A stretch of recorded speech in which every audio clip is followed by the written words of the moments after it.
Desde julio comenzaron a vencer los primeros contratos realizados con la ley de alquileres que desde 2020 están en el centro de la polémica. Hasta el momento, los alquileres aumentaron en torno al 105% el último año para locatarios que tienen contrato. De este tema dialogamos con el abogado, el doctor Federico Álvarez. Bueno, esta ley fue sancionada en 2020, en el inicio de la pandemia, ley 27551, que hoy ya está cumpliendo casi 3 años de vigencia. Y bueno, fue sancionada por el legislador con la finalidad de cubrir todos los déficits que tenía la ley anterior, sobre todo lo que tiene que ver con los aumentos de los alquileres, que es algo que todavía no se puede resolver, y viene a modificar en lo que respecta a los cambios más importantes, también lo que tiene que ver con el plazo de la locación, que antes eran de 2 años, y bueno, ahora actualmente y de manera vigente es de 3 años, ¿sí? Con una actualización que se da cada 1 año, ¿sí? De acuerdo a un índice que publica el Banco Central, es el ICL, Índice de Contrato de Locación, que está compuesto por el índice de precio del consumidor y el RIPTE, que es una remuneración imponible promedio para los trabajadores estables, como se da una mezcla de esos dos índices y se publica el índice de contrato de locación, que bueno, que hoy en día se está generando mucho conflicto con ese famoso índice porque está dando aumentos hoy, un aumento anual de 105,7 aproximadamente, lo cual esto significa que si una persona está pagando un monto, al otro mes, al cumplirse el año, tiene que pagar el doble y un 5% más aproximadamente. Que tiene que ver con la principal falla porque es el aspecto económico y es lo que más afecta directamente. Entiendo yo que al propietario, a la persona que pone a disposición esa vivienda para alquilar, y también, pero en menor medida, al locatario, que es la persona que alquila. ¿Por qué se da esto? Bueno, porque el aumento, si bien es muy alto, ¿sí? De un 105, hablamos de un 106 casi, se da cada 1 año, ¿me explico? Entonces en ese plazo tenemos una inflación del 100% que se va dando a un ritmo alto todos los meses, y los ingresos, ese alquiler, ese monto fijo que tiene el propietario, se ve desvalorizado por la inflación.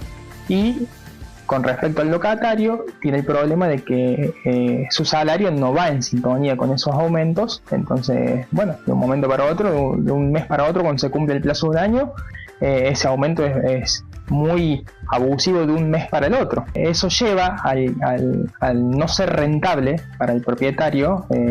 Este tipo, hay gente que lo compra como inversión y debe desembolsar mucho dinero para adquirir una propiedad de estas, y luego para ponerla en alquiler, el rendimiento que va teniendo es muy bajo porque queda desactualizado, y sobre todo porque lo afecta directamente la inflación. Entonces eso hace que haya una contracción de la oferta y que se genere como un mercado paralelo por ahí, de ya no el ofrecimiento de viviendas de manera permanente, sino de manera eventual para los fines de semana. Los fines de turismo se ha desplazado mucho, ha tenido mucho que ver las aplicaciones que se ofrecen hoy en día, que permiten Airbnb, que permiten para alquilar en un fin de semana. Entonces le es mucho más rentable, tiene menos uso y le es mucho más rentable, por ejemplo, alquilarlo un fin de semana a un locador.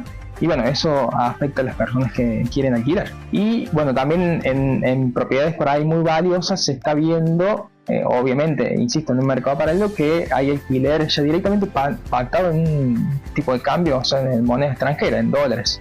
Yo creo que por ahí la sobreintervención del Estado en querer manejar este aspecto que tiene que ver con el plazo y el precio, hace que las partes se desplacen a la informalidad. Quizá ambos por necesidad. El locador por una cuestión de rentabilidad y el locatario por una cuestión de necesidad de alquilar y aceptar lo que tenga. Yo creo que no es bueno ni una forma ni la otra, habría que buscar un punto intermedio, pero Más allá de eso, hay algo que es ajeno a las partes y que tiene que ver con inflación. Mientras siga habiendo inflación, este problema va a persistir. Bueno, hace unos días hubo como una especie de discusión ahí en el Congreso a los fines de fijar una fecha que quedó pactada para el 23 de agosto, es decir, para después de las elecciones, en donde bueno, se va a tratar lo que tiene que ver con esta ley, y hay conviven diferentes opiniones en cuanto a los bloques. Por ahí el oficialismo entiende que la ley debe seguir de esta manera y sin grandes cambios, proponen algunos cambios, pero no en lo que estamos hablando. Por ahí la oposición sí entiende que hay que hacer un cambio, se hablan de aumentos trimestrales y un plazo de 2 años, otros de 6 meses, es decir, volver casi a lo anterior. Y después hay directamente otras personas que otros bloques que proponen la derogación completa.